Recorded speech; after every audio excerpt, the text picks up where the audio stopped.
यह कहानी रानी और एक जिन्न की है। रानी ने कैसे जिन्न से अपनी प्यास बुझाती है और रानी का शरीर से आत्मा ही निकाल जाती है। कहानी को पूरा सुनिएगा, मजा आएगा। तो चलिए कहानी को शुरू करते हैं। बहुत समय पहले एक विशाल और शक्तिशाली राज्य था, जिसके नाम काम राज्य था। यह राज्य अपनी समृद्धि और भव्यता के लिए प्रसिद्ध था। सोने से जड़े महल, हरियाली से भरे जंगल और सुख संपत्ति से भरा जीवन, यह सब इसे एक परिकठा जैसा बनाते थे। लेकिन इस राज्य की सबसे बड़ी शोभा थी उसकी रानी समृद्धि। रानी समृद्धि ऐसी सुंदर थी कि उसकी सुंदरता की तुलना स्वर्ग की अप्सराओं से की जाती थी।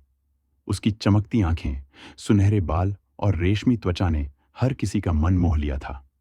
लेकिन रानी की असली ताकत उसकी बुद्धिमानी और राजनीति में गहरी समझ थी। वह सिर्फ सुंदर नहीं थी, वह अपने विचारों और योजनाओं से राज्य की शक्ति को बढ़ाने में राजा आदित्य की मदद करती थी। लेकिन रानी समृद्धि की जिंदगी उतनी खुशहाल नहीं थी जितनी वह बाहर से दिखती थी। राजा आदित्य एक मेहनती और न्यायप्रिय शासक था, लेकिन वह अपने राज्य की जिम्मेदारियों में इतना व्यस्त था कि अपनी पत्नी को समय नहीं दे पाता था। रानी के जीवन में एक अजीब सा खालीपन था। महल के अंदर भले ही हर विलासिता मौजूद थी, लेकिन रानी को वह सच्चा सुख नहीं मिलता था जिसकी उसे तलाश थी। उसकी रातें अकेली और ख्वाहिशों से भरी रहती थीं। वह अपने मन में अनगिनत इच्छाएं पालती थी, लेकिन वह कभी पूरी नहीं हो पाती थी। महल की दीवारों के भीतर कुछ ऐसा था जो बाहर की दुनिया नहीं जानती थी। हर रात रानी अपनी खिड़की से बाहर अंधेरे आसमान को देखती, क्नॉइसोर अपने जीवन की अधूरी ख्वाहिशों को सोचती। महल के नौकर जाकर भी उसकी आंखों में छिपे दर्द को समझते थे, लेकिन कोई भी कुछ कहने की हिम्मत नहीं करता था। रानी का अकेलापन धीरे धीरे बढ़ता जा रहा था। उसे ऐसा लगता था जैसे उसकी आत्मा कहीं खो गई हो। क्नॉइसू से अपने अंदर एक अजीब सी बेचैनी महसूस होती थी, जिसे वह समझ नहीं पाती थी। एक दिन रानी ने फैसला किया कि वह महल से बाहर निकले। वह अपनी बहन राजकुमारी नैना के साथ जंगल की सैर पर गई। नैना रानी की एकमात्र दोस्त थी, जिसे वह अपना दिल खोलकर सब कुछ बता सकती थी।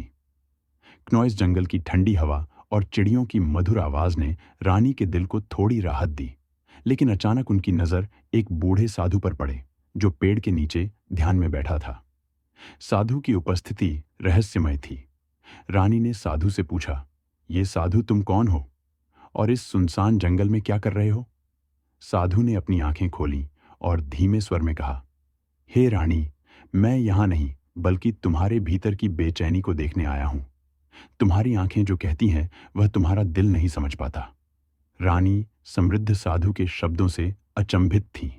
वह ठिठक कर खड़ी हो गई और उसकी बहन नैना भी घबराई हुई थी। तुम मेरे दिल के बारे में इतना सब कैसे जानते हो? रानी ने संदेह से पूछा। साधु ने धीरे से मुस्कुराते हुए कहा, मैं साधारण इंसान नहीं हूं। मैं उन आत्माओं की आवाज सुन सकता हूं जो अधूरी इच्छाओं में बंधी रहती है। तुम्हारे मन की पीड़ा मुझे साफ दिखाई देती है। तुम जो चाहती हो वह तुम्हें कभी नहीं मिला और अब तुम उससे दूर भागने के लिए तैयार हो। रानी को यह सुनकर लगा कि साधु उसकी आत्मा के भीतर झांक रहा है। उसने अपने अभिमान को छुपाते हुए कहा, क्नॉइस, अगर तुम सब कुछ जानते हो तो बताओ कि मेरी इस बेचैनी का हल क्या है? साधु ने अपनी झोली से एक चमकीला चिराग निकाला। यह चिराग पुराना लग रहा था, लेकिन उसकी सतह पर अजीब सी चमक थी, जैसे वह किसी रहस्य को छुपा रहा हो। यह जादुई चिराग है, क्नॉइस साधु ने कहा। यह तुम्हारी हर ख्वाहिश पूरी करेगा, लेकिन ध्यान रहे, हर ख्वाहिश की एक कीमत है। इसे इस्तेमाल करना आसान है, लेकिन इसका परिणाम समझना मुश्किल है। रानी के चेहरे पर जिज्ञासा और लालसा उभर आई। उसने पूछा, यह कीमत क्या है? साधु ने गंभीर स्वर में जवाब दिया, तुम्हारी आत्मा का एक छोटा हिस्सा हर बार जब तुम एक इच्छा मांगोगी, तुम्हारी आत्मा का एक अंश कम हो जाएगा। जितनी ज्यादा ख्वाहिश है उतनी ही आत्मा का नुकसान। लेकिन मैं तुम्हें चेतावनी देता हूं रानी, ये चिराग तुम्हें अपनी इच्छाओं का गुलाम बना सकता है। रानी ने साधु की बातों को सुना, लेकिन उसकी इच्छाओं की गहराई इतनी अधिक थी कि उसने चेतावनी को अनदेखा कर दिया। उसने चिराग लिया और कहा, मैं तैयार हूं। साधु ने गहरी सांस ली और कहा, अब यह तुम्हारे ऊपर है। यह चिराग तुम्हें सुख दे सकता है या अविनाश क्नॉइस? मैं अपना कर्तव्य पूरा कर चुका हूं। रानी समृद्धि महल उसने चिराग को अपने कक्ष में रख दिया और रात तक उसे देखती रही। उसकी बहन नैना ने चेतावनी दी, बहन, ये चिराग खतरनाक लग रहा है, तुम्हें इसे इस्तेमाल नहीं करना चाहिए। क्नॉइस लेकिन रानी ने उसकी बातों को नजरअंदाज कर दिया। जब पूरी रात हो गई और महल सो गया, रानी ने चिराग को उठाया और उसे हल्के हाथों से रगड़ा। अचानक एक गहरे धुएं का गुब्बार उठा और कमरे में अंधेरा छा गया। धुएं के बीच से एक विशाल चिन्ह प्रकट हुआ। उसका शरीर विशाल था और उसकी आवाज गूंजती हुई थी, हे रानी समृद्धि, मैं तुम्हारा सेवक हूं। जिन्ना ने कहा, मैं तुम्हारी हर ख्वाहिश पूरी करूंगा। बस, मुझे रानी कुछ देर के लिए डर गई, लेकिन फिर उसने खुद को संभालना, उसकी आंखों में एक चमक आ गई। उसने कहा, मुझे खुशियों का एहसास दिलाओ। मुझे वह सब दो जो मैं चाहती हूं, जिन्होंने अपनी शक्तियां का प्रयोग किया। अचानक रानी के कमरे में सुनहरी रोशनी फैल गई। उसने महसूस किया कि उसके भीतर की अधूरी ख्वाहिशें पूरी हो रही हैं। वह एक गहरी तृप्ति में खो गई। लेकिन अगली सुबह क्नॉइज़ब रानी जागी तो उसे अपने अंदर एक अजीब सी हल्कापन महसूस हुआ। उसकी आत्मा का एक हिस्सा मानो गायब हो गया हो। उसने इसे नजरअंदाज किया और फिर से चिराग को रगड़ा। रानी ने बार बार चिराग का इस्तेमाल करना शुरू कर दिया। उसने जिन्ह से धन दौलत विलासिता और सच्चे सुख मांगे। महल का हर कोना अब सोने और कीमती रत्नों से भर गया था। राजा आदित्य भी इस बदलाव को नोटिस करने लगा, लेकिन रानी की इच्छाओं के पीछे के रहस्य को समझ नहीं पाया। महल में एक रहस्यमय माहौल बनने लगा। नौकर चाकरों को अजीब आवाज सुनाई देती।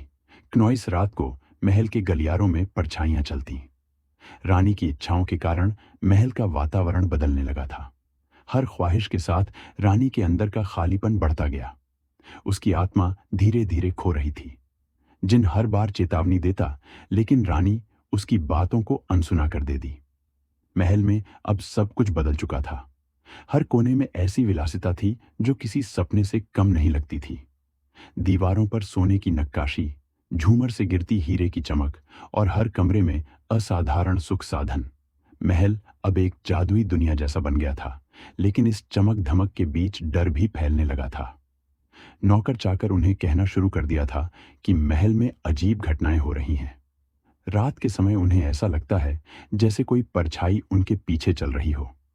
कभी कभी रानी के कमरे से किसी के रोने की आवाज सुनाई देती, लेकिन जब वह अंदर जाते तो रानी अकेली होती। राजा आदित्य ने भी रानी में बदलाव महसूस किया। उसकी आंखों की चमक गायब हो गई थी। वह ज्यादा समय अपने कमरे में बिताने लगी थी और बहुत कम लोगों से मिलती। एक रात रानी ने फिर से चिराग को रगड़ा। क्नॉइस धुएं के बीच चिन्ह प्रकट हुआ। मालकिन चिन्ह ने गंभीर स्वर में कहा, आपकी आत्मा का बड़ा हिस्सा पहले ही खत्म हो चुका है और इच्छा आपको अंदर से खाली कर रही है। मैं आपको चेतावनी दे चुका हूं, लेकिन आप रुकने का नाम नहीं लेती। रानी ने उसे घूरते हुए कहा, क्नॉइस, मुझे तुम्हारी चेतावनी की परवाह नहीं। मुझे मेरी इच्छाएं पूरी करनी है। मुझे खुशी चाहिए। इस बार रानी ने जिन्न से मांग की, मुझे वह खूबसूरती दो जो समय के साथ कभी न मिटे। मैं हमेशा जवान और सुंदर रहना चाहती। जिन्न ने गहरी सांस ली और कहा, क्नॉइस, तुम्हारी ख्वाहिश पूरी होगी, लेकिन इसकी कीमत बहुत भारी होगी। जिन्होंने अपनी शक्तियां का इस्तेमाल किया। रानी की सुंदरता और बढ़ गई। वह अब और भी आकर्षक लगने लगी, लेकिन इस ख्वाहिश ने उसकी आत्मा का एक बड़ा हिस्सा छीन लिया। रानी को भी अपने अंदर एक बदलाव महसूस होने लगा। क्नॉइसू से लगता जैसे उसकी इच्छाओं के बावजूद वह अंदर से खाली होती जा रही है। वह जितना ज्यादा मानती, उतनी ही अधूरी महसूस करती। एक रात रानी को एक अजीब सपना आया। उसने देखा कि वह एक सुनसान रेगिस्तान में खड़ी है। चारों तरफ कोई नहीं था। अचानक एक परछाई उसके पास आई और कहा, तुमने अपनी आत्मा का सौदा किया है। अब तुम अकेली हो। तुम्हारी इच्छाएं तुम्हें खत्म कर देंगी। रानी घबराकर उठ गई। उसे पसीना आ रहा था, लेकिन उसने इसे केवल एक सपना समझा। कुछ समय बाद रानी को यह महसूस होने लगा कि उसकी खूबसूरती और विलासिता भी उसे खुशी नहीं दे पा रही है। उसे डर था कि समय के साथ उसकी खूबसूरती मिट जाएगी और वह अकेली रह जाएगी। उसने चिन्ह को फिर से बुलाया। मुझे अमृत तो चाहिए, उसने कहा। मैं हमेशा के लिए जवान और अमर रहना चाहती हूं। मैं कभी न मरूं और सदा इस दुनिया पर राज करूं। जिन ने क्षण भर के लिए मौन साध लिया, फिर गंभीर स्वर में बोला, यह अंतिम इच्छा तुम्हारी आत्मा के शेष अंश को भी नष्ट कर देगी। तुम अमर तो हो जाओगी, परंतु आत्मा के बिना केवल एक खोखला शरीर बनकर रह जाओगी। क्या तुम इसके लिए तैयार हो? रानी ने बिना किसी संकोच के उत्तर दिया, मैं तैयार हूं। जिन ने अपनी रहस्यमयी शक्तियों का प्रयोग किया। कमरे में एक घना अंधकार छा गया। रानी को महसूस हुआ कि उसके भीतर से कुछ बहकर बाहर जा रहा है। जब प्रकाश लौटा तो उसने खुद को पहले से भी अधिक शक्तिशाली और सुंदर पाया। वह अब सचमुच अमर थी, किंतु बहुत जल्द उसे जिन के शब्दों का अर्थ समझ में आने लगा। वह जी रही थी, मगर भीतर से रिक्त थी। भावनाएं, इच्छाएं और आनंद सब कुछ विलुप्त हो चुका था। महल में एक अजीब सा सूनापन भर गया। सेवकों ने डर के कारण महल छोड़ दिया। राजा आदित्य भी रानी के असामान्य व्यवहार से घबराकर उससे दूर रहने लगा। अब वह अकेली थी, अमर किंतु अभिशप्त। हर रात वह महल के वीरान गलियारों में भटकती, अपनी खोई हुई आत्मा को खोजती। कहते हैं कि आज भी रानी समृद्धि का महल उसी अवस्था में खड़ा है, और जब रात गहराती है तो वहां से किसी की दबी दबी सिसकियां सुनाई देती हैं। लोग मानते हैं कि यह रानी की ही आत्मा है, जो हर आगंतुक को चेतावनी देती है। इच्छाओं पर काबू रखना सीखो। अगर तुम अपनी लालसाओं को नियंत्रित नहीं करोगे तो वे तुम्हें खत्म कर देंगे, जैसे उन्होंने मुझे खत्म कर दिया।